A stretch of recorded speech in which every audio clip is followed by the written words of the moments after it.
Hello guys, again I am here for you for another topic that is related with international business जो कि क्या है balance of payment. क्या है balance of payment? Balance of payment का मतलब क्या होता है?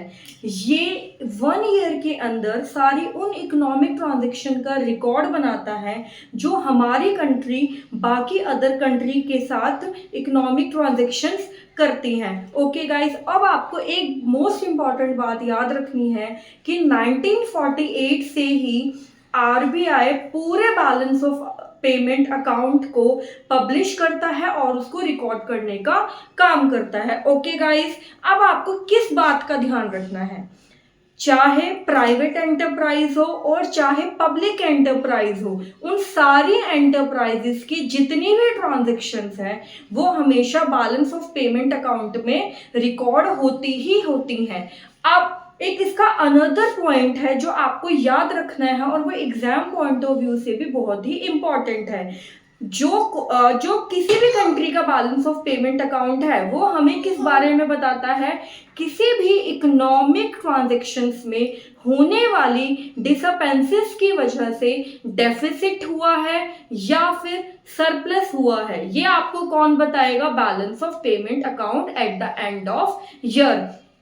ओके गाइस, अब हम अपने नेक्स्ट पॉइंट पे चलते हैं, पर्पस। अब आप बैलेंस ऑफ पेमेंट अकाउंट बनाते क्यों हैं? इसका मेन पर्पस है कि आप अपनी कंट्री की स्ट्रेंथ और वीकनेस को कैलकुलेट करते हैं और ये इंश्योर करते हैं कि इन फ्यूचर आपकी कंट्रीज को किसी भी टाइप की प्रॉब्लम को ना उठाना पड़े और वो फ्यूचर के लिए इंटरनेशनल ट्रेड को करने के लिए अलग अलग टैक्टिक्स और पॉलिसी बनाते हैं। किसकी मदद से? बैलेंस ऑफ पेमेंट की मदद से।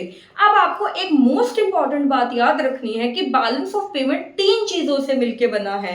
वो 3 चीजें आपके सामने हैं: current account, capital account and statistical डिसअपेंसेस।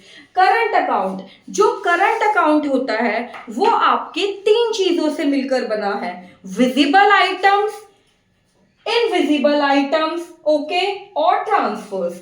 You can also add transfer into invisible items. So we have 2 components of current account.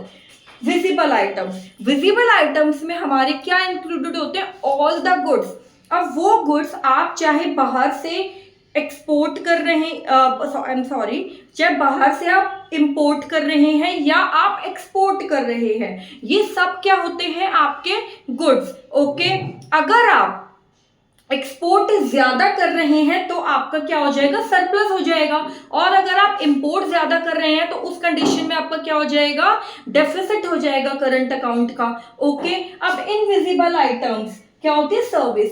जो सर्विस हम बाहर के कंट्री में प्रोवाइड कर रहे हैं या फिर बाहर की कंट्री से हमारी कंट्री में कोई सर्विस आ रही है, ये हो गई हमारी इनविजिबल आइटम्स। दूसरा है हमारी इनकम। इनकम कौन सी इनकम? Investment income. जो हम बाहर के कंट्री में कोई भी इन्वेस्टमेंट कर रहे हैं, सपोज अगर हमने कोई सब्सिडरी कंपनी बाहर के कंट्री में ओपन करी है तो उससे मिलने वाली all incomes, all profit considered as a investment income of our country.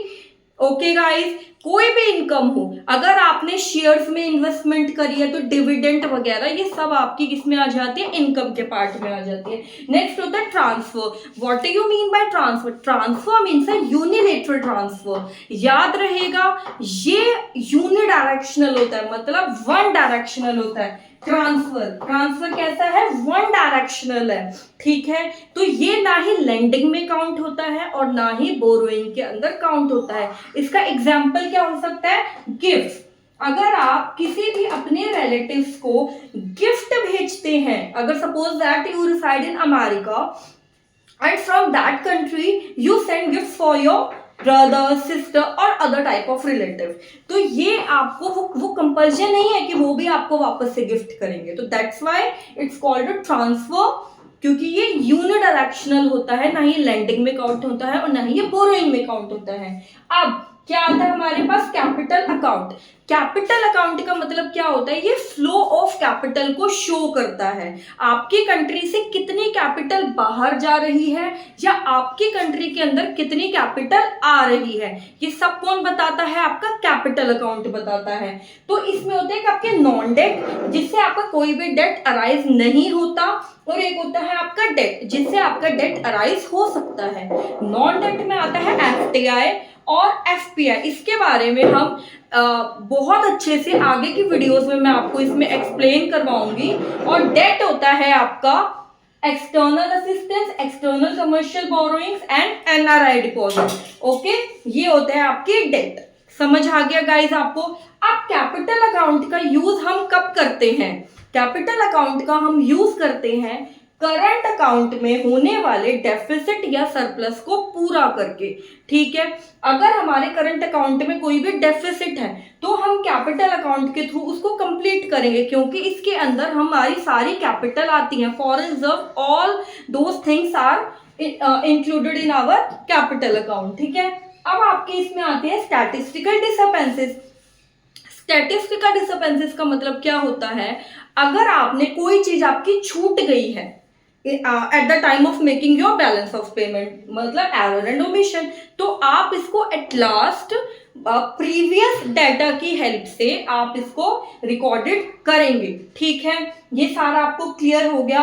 अब इसमें दो टाइप के ट्रांजेक्शन आती हैं, autonomous transaction and accommodating transaction. ठीक है गाइस, कौन कौन सी ट्रांजेक्शन इसके अंदर और इंक्लूड होती हैं? ऑटोनोमस ट्रांजेक्शन, ऑटोनोमस और अकोमोडेटिंग। अब ये ट्रांजेक्शन होती क्या है? इन ट्रांजेक्शन का मतलब होता है, ऑटोनोमस का मतलब होता है वो सारी ट्रांजेक्शन जो आपके within the period of 1 year हुई हैं, जो आप अपने बैलेंस ऑफ पेमेंट अकाउंट को प्रिपेयर करते टाइम इंक्लूड करते हैं, that's all are called the autonomous transaction. Accommodating transaction कौन सी होती है? जो आप अपने बैलेंस ऑफ पेमेंट के डेफिसिट को करेक्ट करने के लिए जिन ट्रांजेक्शन को करते हैं, that is called accommodating transaction. इसमें क्या आता है आपका? Official reserve. ये बात याद रहे, इसमें आता है हमारा ऑफिशियल रिजर्व। ऑफिशियल रिजर्व का आपका मतलब क्या होता है? All gold, FDRs, FDIs are included in official reserve that is used for correct the deficit of your balance of payment. Okay guys, अगर आपको मेरा लेक्चर समझ आया है और आप वीडियो के एंड तक पहुंच चुके हैं तो प्लीज मेरे चैनल को सब्सक्राइब किए बिना, मेरे वीडियो को लाइक किए बिना, मेरे वीडियो के जस्ट नीचे कमेंट बॉक्स में कमेंट किए बिना मत जाइएगा। और अगर आपको इस लेक्चर की PDF नोट्स की रिक्वायरमेंट है तो प्लीज कमेंट में। मेरे जो अपने नोट्स हैं, जो मैंने अपने नोट्स बनाए थे अपनी प्रिपरेशन के टाइम, वो फुल फ्लेज नोट्स हैं, उसके अंदर आपको सब कुछ उसमें मिलेगा विथ PYQs। पिछले साल के 15 ईयर्स के आपको उसमें PYQs जरूर मिलेंगे। So please guys support me, that is my new channel और मैं एक स्टेप आगे बढ़ा रही हूँ